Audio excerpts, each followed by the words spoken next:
What's the scariest 100% true story you've heard of? Story 1. Every orphan source report from the International Atomic Energy Agency is terrifying and well documented with pictures. One of the most horrifying is the Goiânia accident in 1987.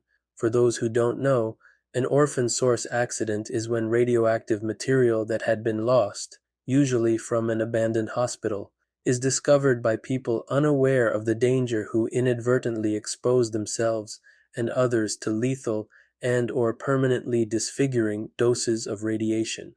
You read in horror as survivors describe people inviting their neighbors to see the oddity they found and share samples, children playing with the sparkly dust, all unaware that they have just doomed themselves. Acute radiation exposure is a truly nightmarish way to die. Your flesh rots away over months while skin grafts are ineffective.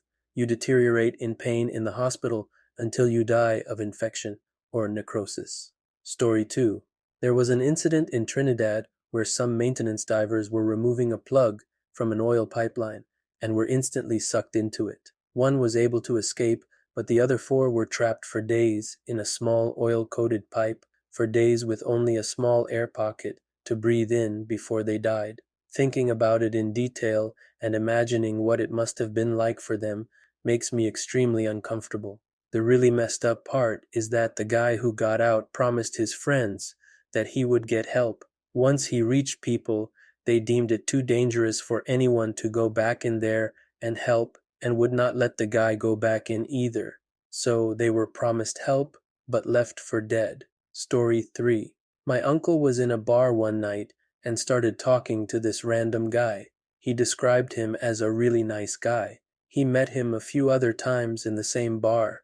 They drank and talked about random stuff. Soon after, my uncle stopped seeing the guy at the bar. I don't know how long after, but my uncle got notified that he had jury duty. He showed up and found out what it was for. A serial killer, and the killer was his friend from the bar, Derek Todd Lee. My uncle was promptly dismissed from jury duty for obvious reasons. Story 4. I work a midnight shift at a gas station, and I have for quite a while at various stations in different areas with varying levels of criminal activity. I have regulars, of course. I'm a small-statured woman, as is my partner the other half of the week, and we've always been partners. So these regulars often worry about us and keep watch on creepy occurrences when they can. I had one man who worked in the metro an hour away who would stop in every morning for his cigarettes. He never smiled or seemed friendly, and as I often do, I tried to think of what I could do that might make him smile one day. It took many months, but I finally pulled it off by having his cigarettes ready on the counter and already scanned for him to pay for as he walked in.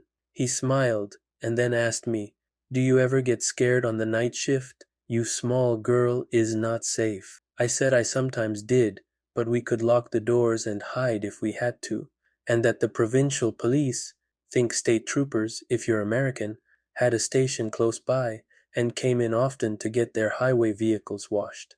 I had a good rapport with those police. He nodded and then told me a story about when he first moved to our country from Eastern Europe with his wife and child back in the late 80s and early 90s. He fell asleep at work one night at the gas station he worked at. When he woke up, the phone had been ringing for hours, and his manager was shaking him violently, asking if he was all right. He was fine, he said. What was the problem? He was sorry he fell asleep. His manager screamed that it was fine he fell asleep, to look outside. All of their motor oil was missing, and the outside of the place was a mess. The thieves had come and swiped all the oil, and left him because he slept through the entire thing and then moved down the road to the next station for an encore. At that station, the clerk was awake and fought back, so the thieves stabbed him to death and left him to bleed out. When he finished telling me this, he concluded with, "If you ever feel sleepy, just lock the door and do it. It might save your life." I don't work at that station anymore, but I think about that guy all the time and wonder how his grandkids are. Story 5. One of my friend's family growing up had a beach house, and I'd get invited every now and then. They had money, and the house was massive. A pretty cool place too. They even had a full-time maid who had her own flat at the back. One day they went there for a long weekend, and when they opened the door, the place had been ransacked. It was all a mess. Missing TVs, furniture, broken stuff. You get the picture. They went to check on the maid, and her flat was empty. All her belongings were gone. They called the cops who came over and had a brief look, not interested from what they said, and left, saying the maid probably had something to do with it. And that's what everyone believed for a week, until the dad returned the following weekend to try and change the locks and etc., and he brought their dogs along with him. Yep, you know it. One of the dogs started digging and found the maid buried in the backyard under a tarp they had close to the pool. So the theory now is that whoever came in probably knew her and she recognized them and she had to go. Story 6. In the 1990s, a nurse in New Jersey killed hundreds of hospital patients. Sometimes he would sneak into patients' rooms at night and inject them with fatal medication doses. Other times, he would put the medication into IV bags in the supply room so they would kill whatever random patient they were given to later. He was accused several times. Some patients pointed him out before they died. Some staff thought he was creepy and dangerous and refused to work with him. He kept getting fired from hospitals, but the hospital managers knew that if he got arrested, they would be sued by the families of the patients he murdered, so they just fired him and didn't call the police. That happened at 12 different hospitals over the course of 16 years. Investigators believe he killed as many as 400 people. After he was arrested, he confessed to 40 murders. In 29 of them, he gave enough detail to be charged and plead guilty. He is linked to 300 plus more deaths than that, but details of those will probably never be known because so much information was lost over time or destroyed by the hospitals. Story 7. The other night, my wife took our child out for several hours. At that time I wrapped up work, then left to get dinner around 4:30 p.m. Got home around 6:30, played with our dog, and did a few chores. Then, when my wife got home at about 7:30, we relaxed a bit, and I headed for bed at about 9 p.m., usually up early with our kid. Maybe 2 minutes after crawling into bed, I get a text from my wife with a picture of our dry erase menu board on our fridge. See, usually at the start of the week, my wife will fill out a rough menu for dinners that week. I remembered seeing it earlier in the day, and it was filled out as expected. The picture she sent was of the menu all scrambled up, like the letters were all moved everywhere, with random words and squiggles throughout. Some of it was her writing, but others were incomplete words, or rewritten words in handwriting that weren't hers or mine. This freaked us out, as our 1-year-old certainly didn't do it.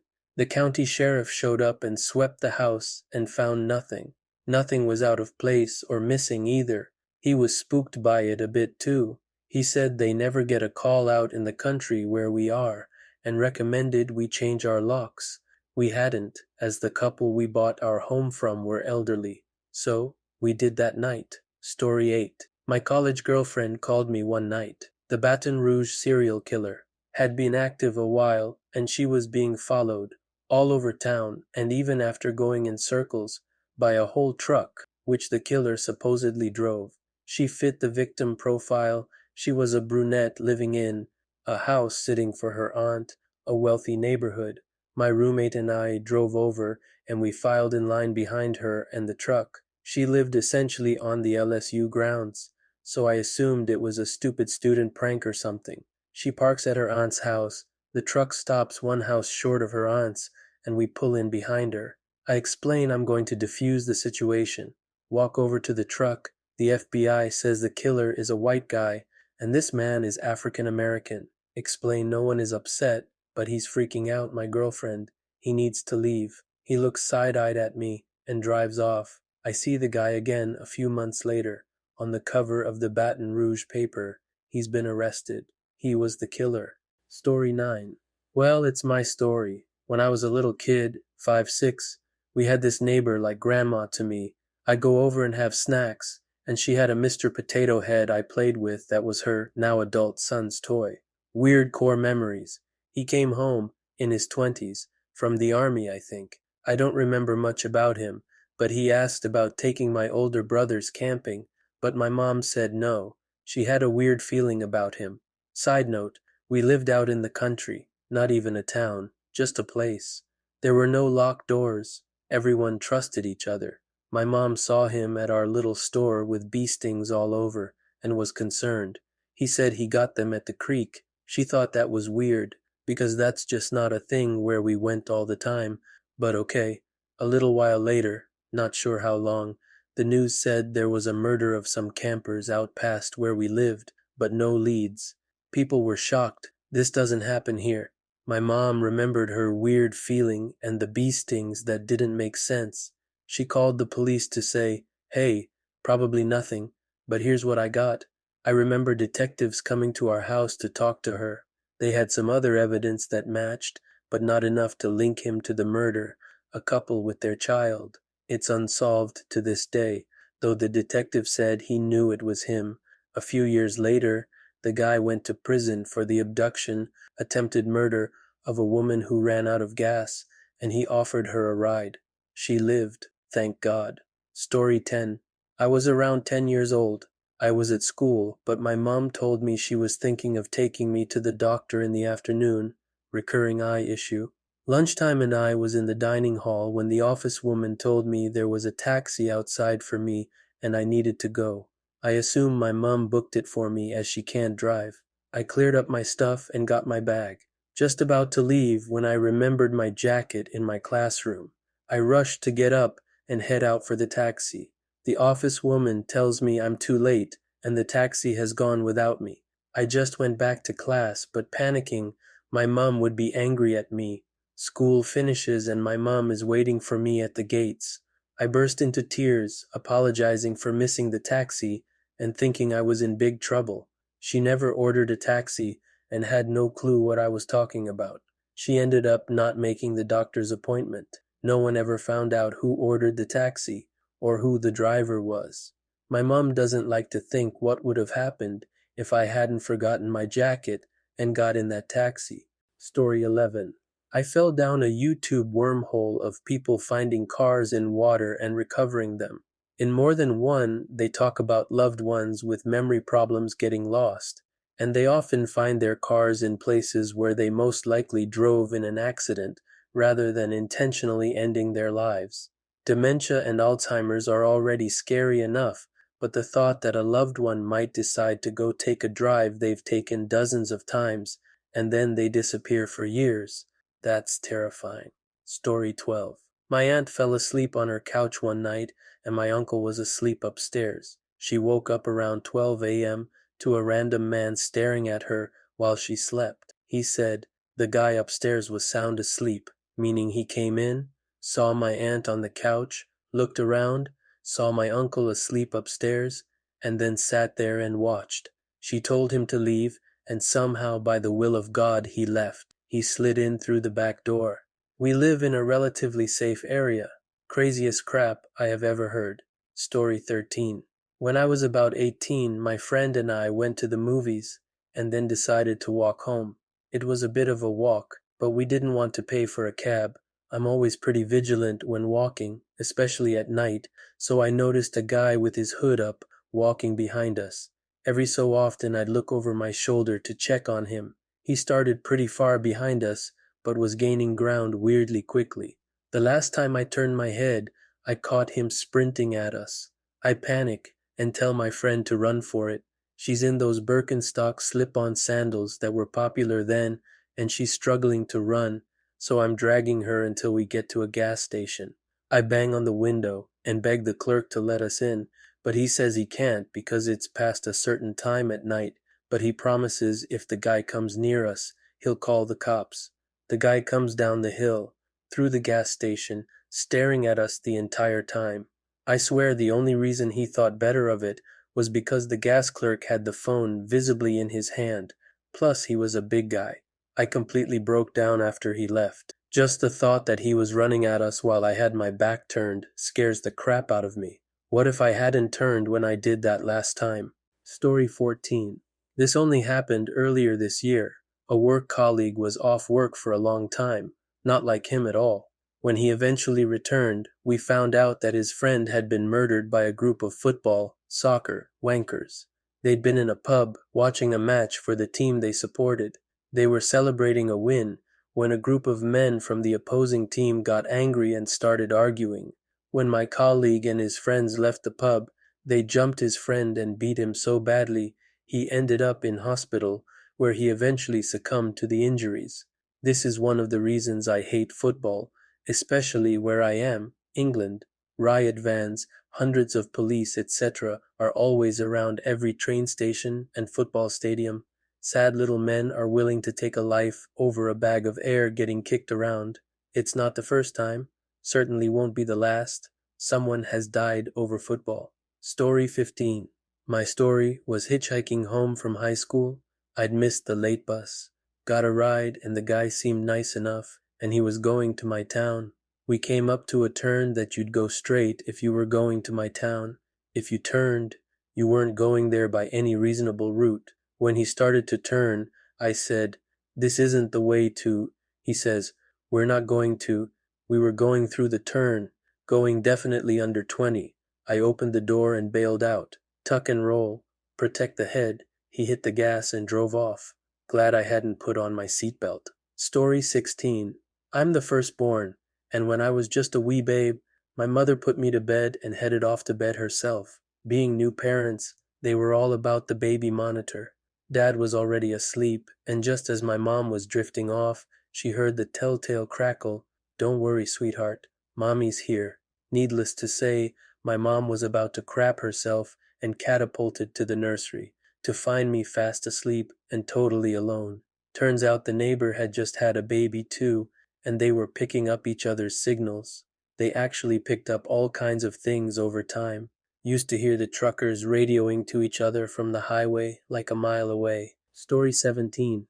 My brother was dating the love of his life up until a few years ago. They met because they both worked in a restaurant. He was a piano player and she was a waitress. Things were going amazingly between them. The only problem was that she had a jealous ex. He knew when they left work and what shifts they'd work since it was the same each week. He decided for whatever reason he was going to teach my brother a lesson for dating his ex and planned to attack him with a Stanley knife when he left work one evening. That night, my brother and his partner were getting ready to leave, and he stopped for a second to talk to a colleague, meaning she left first. As soon as she stepped out the door, he slashed her throat and then ran. She died in front of him. That attack was meant for my brother. He's gone through a lot of therapy and down some very dark paths since then, but is finally coming out of the other side of it.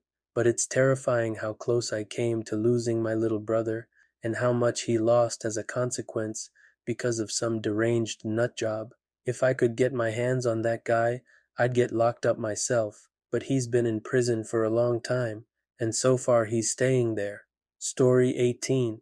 A robbery at my place, but the way in which it happened. I lived in a basement suite with my younger brother in a quiet neighborhood. The entire front of the house is exposed to the sidewalk, but the sides and the back are covered with fences and trees. The only way to see if anyone is in the basement is through this small window in my bedroom that's about 5 feet from my bed.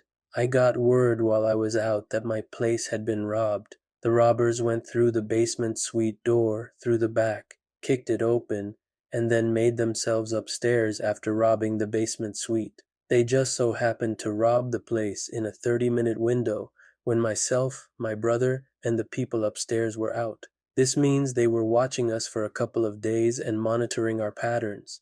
What scared me was not really the robbery, but the image of me sleeping while a robber pressed his face against the window 5 feet away from my bed, just watching me. Story 19. A couple of friends of mine had a horrific honeymoon experience. They took their honeymoon at a resort in Mexico. It wasn't super high-end, but was nice enough for them, as they weren't super well off and paid for it themselves. Their first night, they go down to a resort bar on the beach. The husband had a couple of drinks, and the wife was sipping on her first. It wasn't long before she began acting very intoxicated, and he, not being a stranger to drinking, was beginning to feel way more drunk than the amount he had drunk. They both began to feel uneasy, so they decided to head up to their room early. He is woken up hours later by his wife, who is hysterical. They are both completely unclothed and on the floor. No memory of how either of them ended up that way or even made it back to their room. Their room had been ransacked and all of their cash and credit cards were gone. They both feel like they have the worst hangovers in the world, and now they have no money and are in another country. They frantically begin calling family and friends, but are having trouble getting a hold of anyone because it's so early in the morning. Finally managed to get a hold of some mutual friends of ours and explain what happened. They managed to get some money sent to them, but had some hurdles because of their lack of cards. Thankfully, they both made it back. Still no memory of what happened after they left the bar. Shook them both up really well, and they don't like to talk about it. Story 20. Back in 2019, I was in a place in Thailand for people who got caught in drug use. It's like a prison for children. One day, the new prisoner transferred in. He was a young 17-year-old boy with good skills in sports. He was the best player in the country badminton club. The second day he arrived, he came to me and said, "Hey, you want to escape this place with me?" I refuse. The next day, we all are called to gather in the center hall, and his dead body is lying there and cops everywhere. There the story is. After I refuse to go with him, he does the escape thing itself at night. He climbs through the wall and then starts to swim across the river, but at last he can't make it. The police said he drowned like 12 hours before someone saw his body. After the thing happened, I was in shock for 2 weeks. My mother had to take me to another hospital. Rest in peace, my friend. Story 21. This happened to my brother about 10 years ago. He went to work in Sicily, Italy. He had a contract with a farm. Once he got there, the owner and his men took their papers and made them work more than 12 hours in the fields every day. No days off. Very little food, no hot water, and no money. At night they were locked in their accommodation. He was also a driver, and they gave him this very old bus to drive that had faulty brakes. After nearly dying one day with that bus, he decided the next day he wouldn't go out in the field again. The owner came to visit him the next day with one of his men who had a large metal chain. He hit my brother with it, but my brother fought back. He fought for his life and beat them both unconscious. He stole their car and ran for it,